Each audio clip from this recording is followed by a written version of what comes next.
राज्यामध्ये पावसाची जोरदार हजेरी सुरू आहे. यातच खरं तर नद्या नाल्यांना खऱ्या अर्थानं मोठ्या प्रमाणामध्ये पूरस्थिती आलेली आहे. मी सध्या उभा आहे तो वेळ नदीवरील दोन्ही जातेगावांना जोडणारा आणि शेतकऱ्यांसाठी अतिजलद मार्ग असणाऱ्या पुलावरती.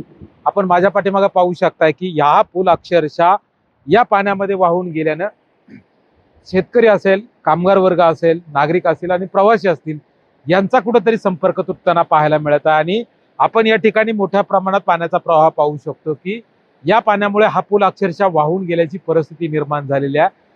या ठिकाणी नवीन पुलाचं बांधकाम सुरू आहे, परंतु धीम्या गतीनं सुरू असलेल्या बांधकामामुळे हा पूल कधी पूर्ण होणार असे असंख्य प्रश्न नागरिकांना पडलेले पाहायला मिळत आहे.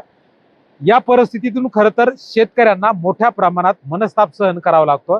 पिंपळे जगताप मार्केट असेल किंवा या ठिकाणी मोठ्या प्रमाणात शेतकरी वर्गांना आपला भाजीपाला हा खरं तर आता मोठ्या वळणावरून अक्षरशः गर्दीच्या वाहतूक कोंडीतून न्यावा लागतो आणि त्याचाच परिणाम या ठिकाणी कुठेतरी बाजार भावावरती होताना पाहायला मिळत आहे. आणि आपला माल विक्रीसाठी वेळेत उपलब्ध न झाल्याने त्याची मोठी किंमत चुकवावी लागत असल्याचं शेतकरी या ठिकाणी सांगताना पाहायला मिळत आहे. वेळ नदी तशी पाहिली तर ही खरं तर मान्सून परिसरामध्ये मोठ्या प्रमाणात वाहणारी नदी आहे.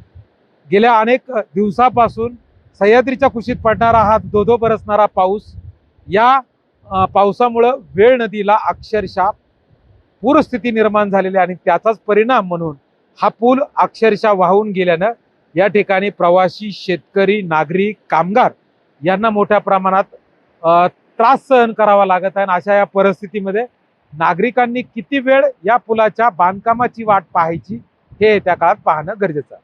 अमोल दरेकर, जय महाराष्ट्र, शिरूर, पुणे.